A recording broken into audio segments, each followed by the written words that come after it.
Yeah, we finished the 4 attributes each of true dukkha and true origins of dukkha. And so now we're moving on to the 4 attributes of true cessations. So, actually, the 4 truths, are usually presented in the singular, so you would have true cessation and true path. Actually, they're plural, because you have many true cessations, because at each level of the path, when you have abandoned the portion of afflictions and their seeds to be abandoned by that level of the path, that abandonment is a true cessation. So you're actually gathering more true cessations as you go up each level of the path. Once you hit, path of seeing. Okay.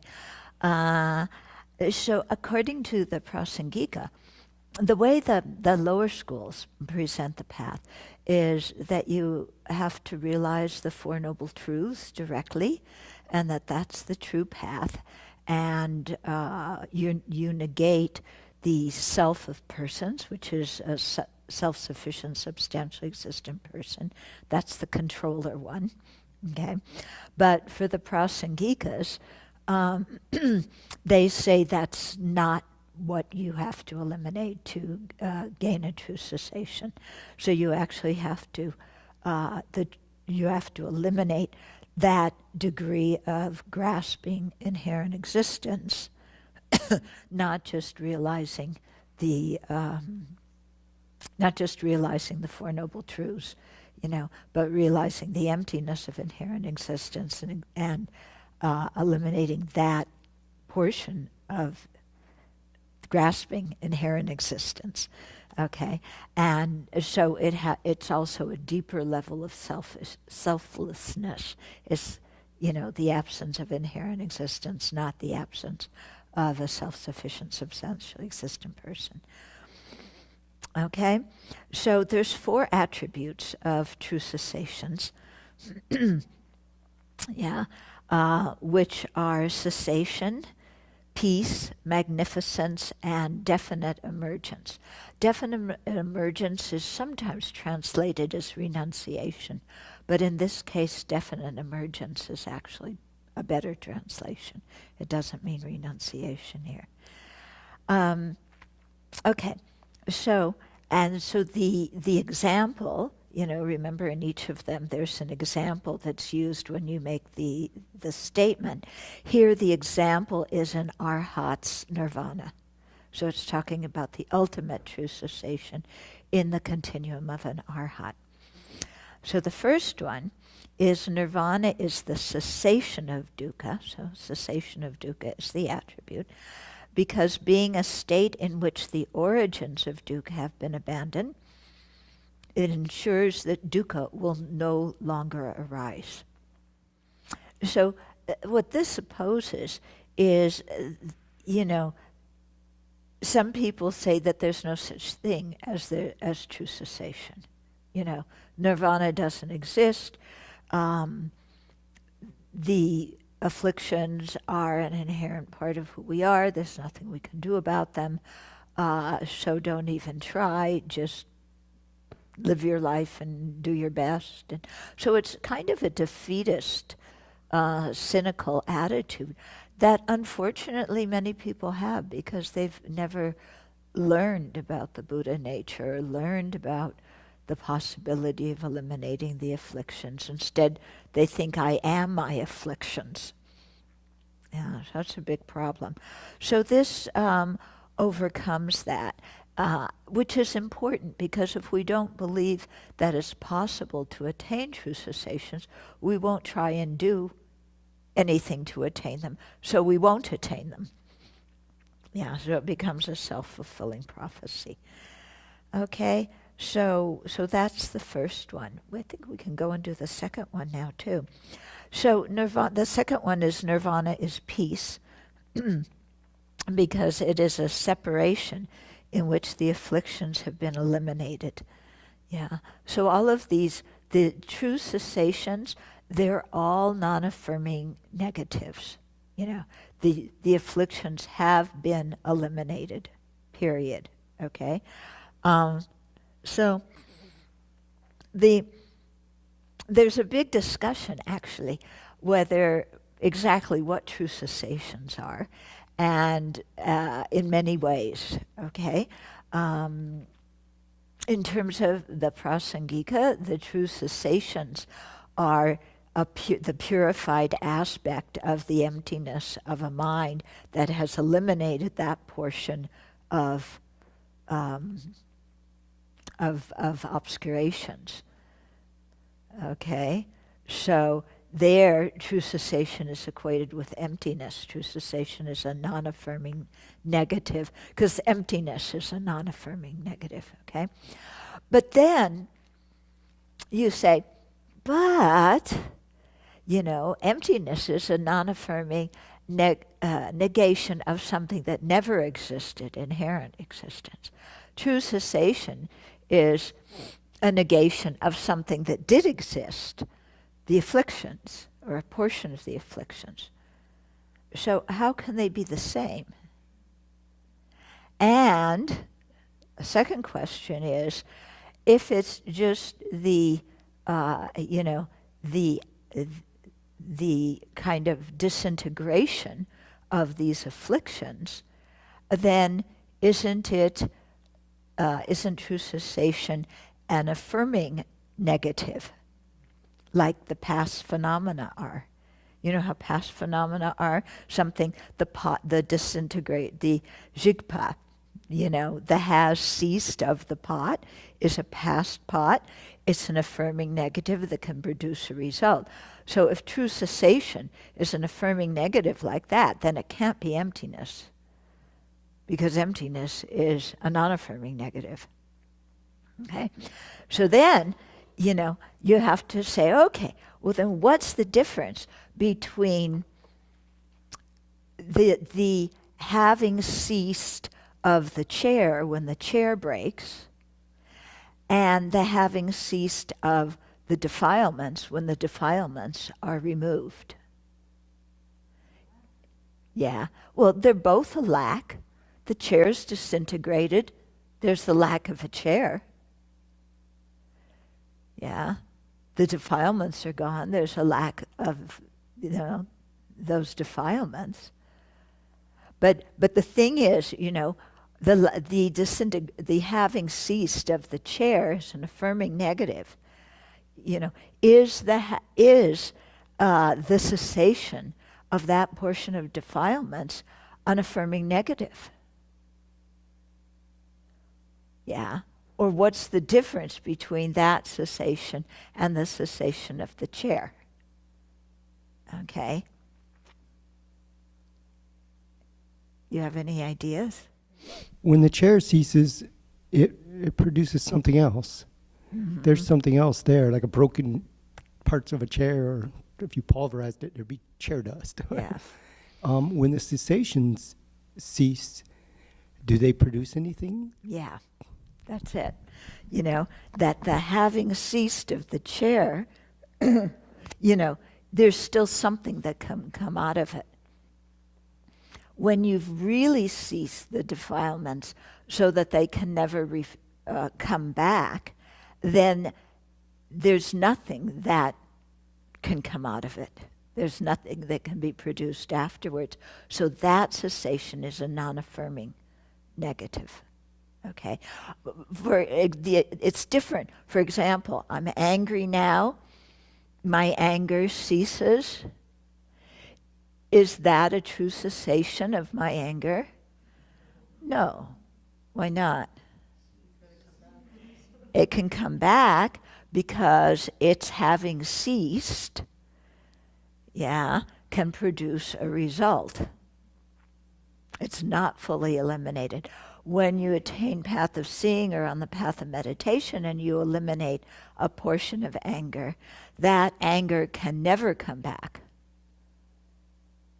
Yeah, so that cessation is a non-affirming negative. Is that because there's no causes left in the conditions?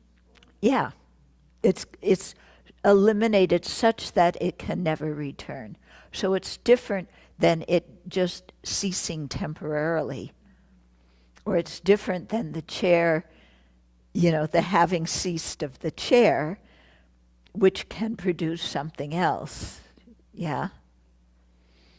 In this case, the cessation of those afflictions, there's nothing that is produced or can be produced from it. We say that the chair is an affirming negative. Okay. What is its having ceasedness Okay. affirm? The past phenomena. Uh-huh. Okay. What it's affirming is that there used to be a chair. What it's negating is that that the causes of the chair still exist, or that the chair still exists. Okay? But here, it's just the defilements have been negated, period. Yeah, such that they can never return. So that it's not anything that can produce a result. Okay? And so, in that way, seen from that perspective, it could be an emptiness, because when you have removed that portion of the afflictions from the mind, then the emptiness of the mind is likewise purified. Okay, and that cessation is, what you're left when the afflictions have been eliminated, that level has been eliminated completely.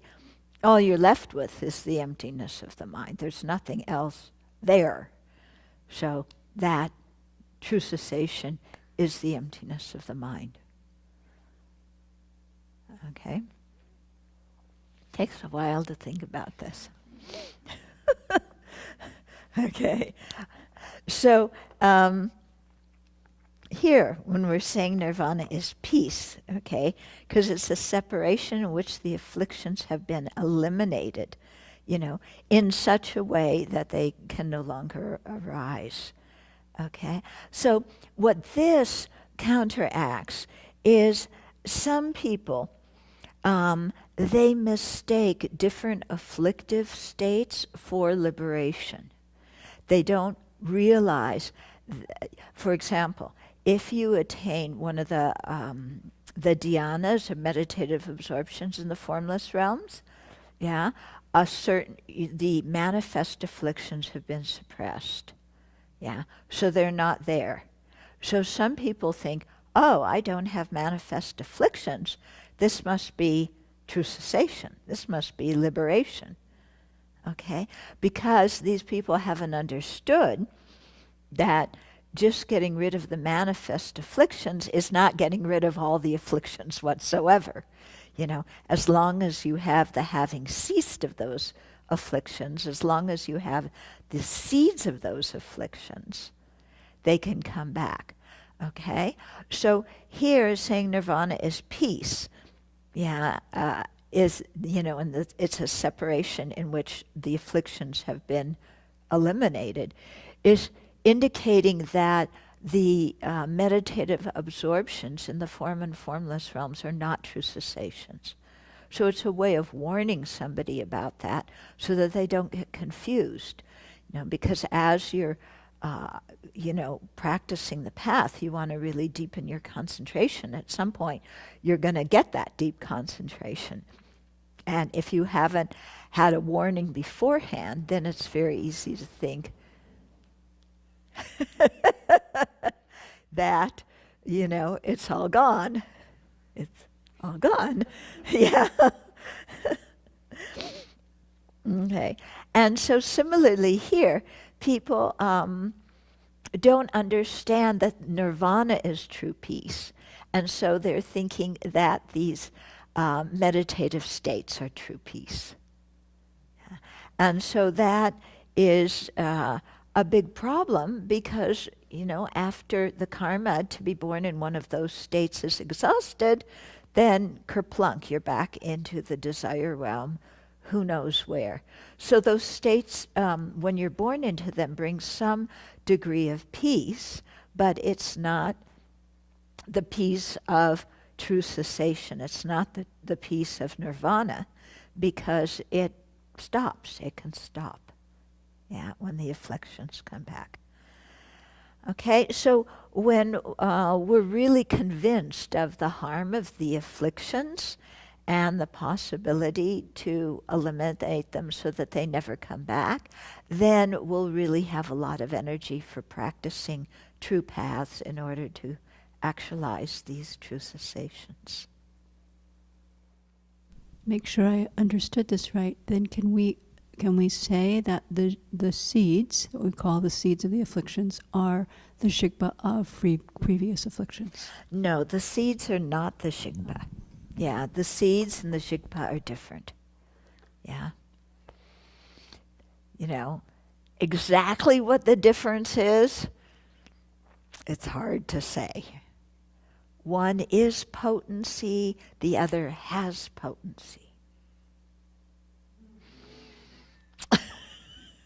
Okay? And yeah, but when you really get into it, it's very, yeah, because this came up, in the discussions, and I asked that same question. And, aren't the shigpas the same as the seeds? No! Why not?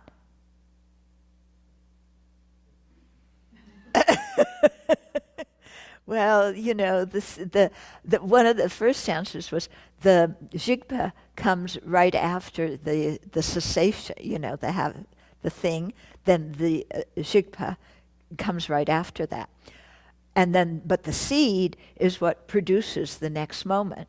So it's kind of seed, like the jigpa comes right after the last moment of this continuum of anger, and the seed is right before the first moment of this continuum of anger. But actually, don't both of them have to be there between those two instances of anger? Yeah, it's not like you get one and it goes away and then suddenly the other one comes. They both have to be there. So, maybe just in terms of how you talk about them, there seems to be some difference, but yeah, the seed is a positive phenomena. The jigpa is a having ceased. It's a non-affirming. It's an affirming negation. Okay, so they're different in that way.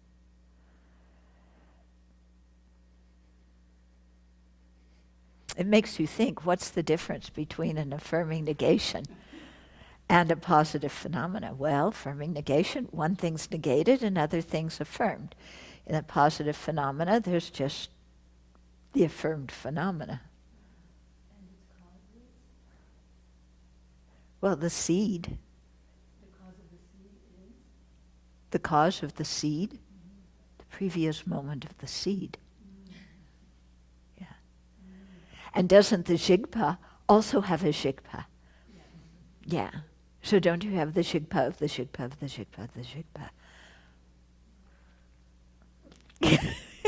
Yes.